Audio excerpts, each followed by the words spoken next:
Caleb Williams and the Bears offense had some great battles today against the Bears' talented defense at day 1 of mandatory Bears minicamp. What's going on, guys? Hope all of you are doing well. I'm back with another Chicago Bears offseason update video. The Bears currently have mandatory veteran minicamp going on. Today, tomorrow, and Thursday will be the 3 practices they have until training camp in July. So these will be the last on the field activities for about a month, and thankfully the media is going to be there every single day, so we will have reports to discuss and talk about on my channel. I'll be having videos out each of the next 2 days as well, but I don't want to waste too much time, guys. Let's get into what happened at practice. And first of all, there was 100% attendance at practice, okay? According to Cassie Carlson, she tweeted perfect attendance for a Bears mandatory minicamp. Chris Emma provided a little bit more detail. He said the Bears wrapped up the first practice of 3-day minicamp at Hallis Hall. Montez Sweat, Keenan Allen, and Jalen Johnson were back with the team after an absence from last Friday's OTA practice.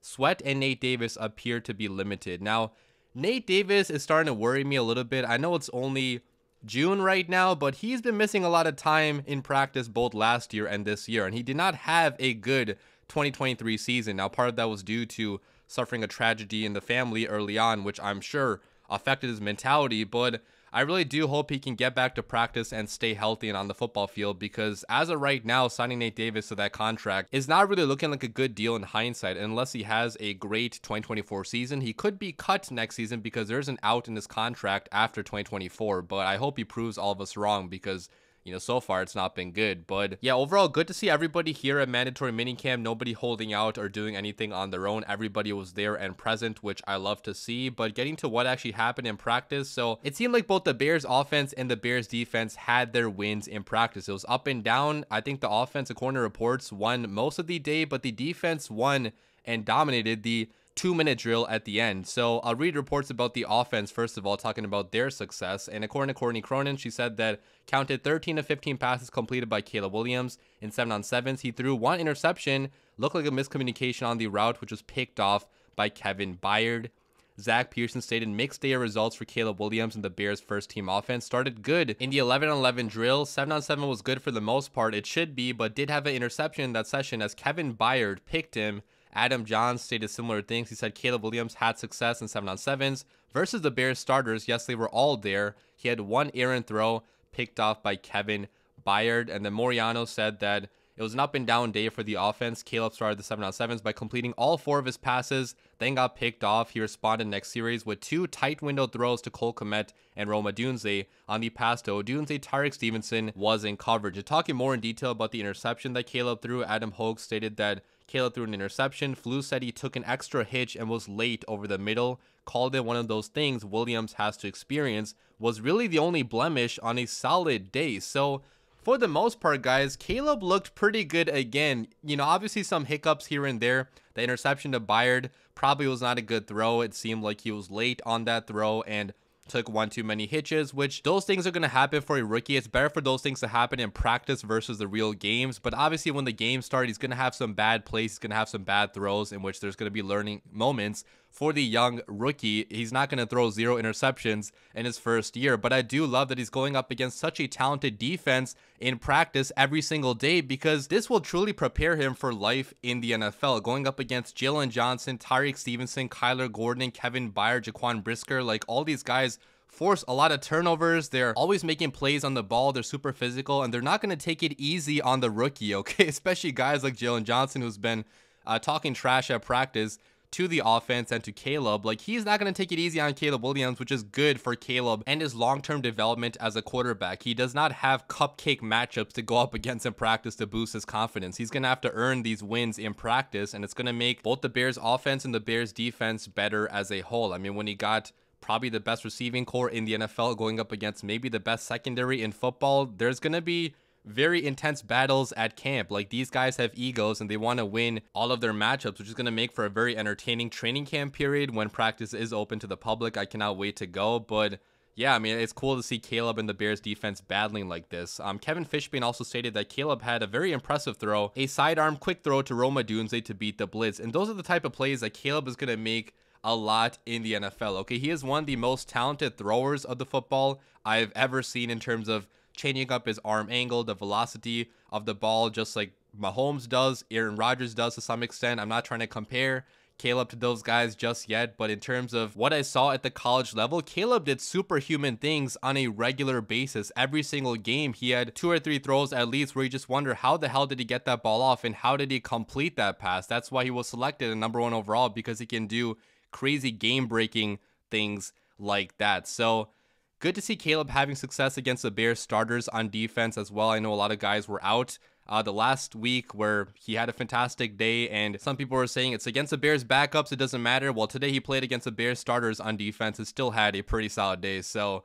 you know, I'm pretty happy with the progress that Caleb is making in practice so far. But talking more about the defense and the day that they had, as I mentioned, they dominated the 2-minute drill at the end of practice. Courtney Cronin said the Bears defense was chirping today consistently. They dominated the 3 2-minute drills we saw at the end of practice, where Williams and the first team offense went 3 and out twice on the last 2 series. Zach Pearson said 2-minute drill was not good for the first team offense. They ran 2 drives in 3 minutes, punted both times after 3 and outs, including some penalties on the offensive line. Defense was really loud and vocal, making sure the offense knew who won the drill. Intensity of the drill definitely picked up with the defense. Absolutely freaking love to hear that, okay? The intensity and the competitiveness that our defense has is a big reason why I feel like they're going to be a top 10 defense. All these guys have developed such good chemistry at this point. They've been playing together for, you know, some time now, okay? Now everybody besides for Austin Booker and Kevin Byard has played on this defense before, is already used to Eberflus' system. They already all know each other and how each of their teammates play, which especially in the secondary can be pretty important to know the strengths and weaknesses of your fellow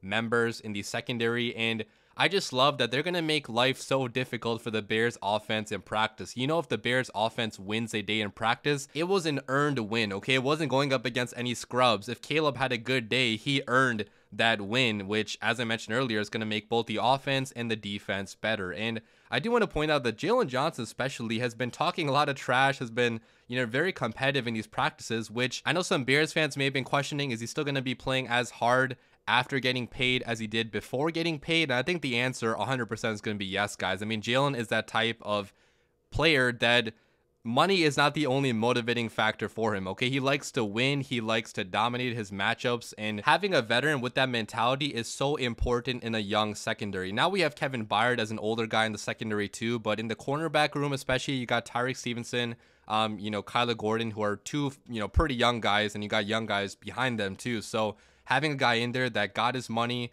but is still fighting super hard in practice every single day just, you know, makes me appreciate Jalen Johnson that much more. And it was a very good decision by Ryan Poles to re-sign Jalen Johnson to that contract. I want to stick on the defense and talk about a rookie now. According to Zach Pearson, he said that no pads, but man, Austin Booker was the highlight for the second team. Got off the edge quick, would have had at least 1 sack and a few pressures against the second team offensive line. And like Zach mentioned, it was with no pads on, and without pads, you can't really tell what's happening on the offensive or defensive line, but I still want to point out that his speed off the edge is already making an impact. He had a fantastic last year for Kansas, and he very easily could have been a round 2 or round 3 pick, but he fell a little bit in the draft due to not being or not having much experience. He barely played in college, was very raw. So if the Bears can coach him up a little bit, get him to be a little bit stronger, a little bit bigger, working with new defensive coordinator Eric Washington, who's actually known to be a defensive line specialist, there is a chance for this pick to be a steal and for Austin Booker to be a legit contributor on the Bears front 7. Now, I'm not going to go outright and predict that because as a 5th round pick,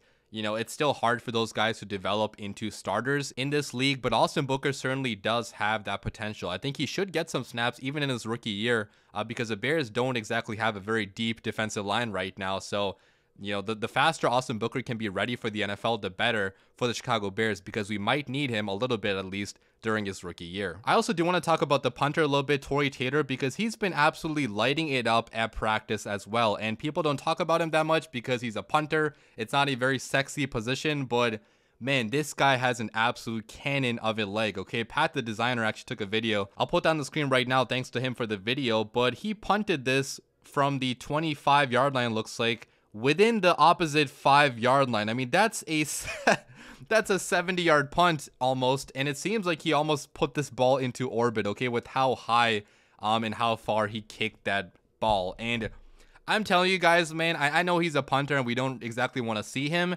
punt that much for us because that means the offense is not doing that well. But there are going to be some games where Caleb really struggles and the offense is not able to move the ball down the field, where our defense and Torrey Taylor are going to carry this team to victory. I guarantee at least 1 or 2 games we're going to win just because of the defense and Torrey Taylor pinning opponents inside their 5 or 10 yard line. Torrey Taylor is that type of weapon. And lastly, I want to end this video by talking about a fun little story about Caleb Williams battling against Cole Kmet at Topgolf. So according to Kevin Fishbane, he said that speaking to Caleb Williams' competitiveness, Cole Kmet said they went to Topgolf recently and stayed until 1 a.m. well past close time because Williams wanted to finish the game. And Cole Kmet won this game according to other people on Twitter, so Caleb sadly still lost. But I do love to see these teammates competing with each other, building that chemistry up. You know, it's not football related, obviously, but it's still nice to hang out with their teammates and have events like this to build that bond and that chemistry up. But that's all for today's video, guys. I'll be back with another video tomorrow covering the events of tomorrow's practice. Leave your comments down below what you guys think about today's practice and just what are your thoughts about the Bears in general right now. Okay, Bears fans are super excited according to what I've seen on YouTube and Twitter, but leave your thoughts down below, guys. As always, bear down.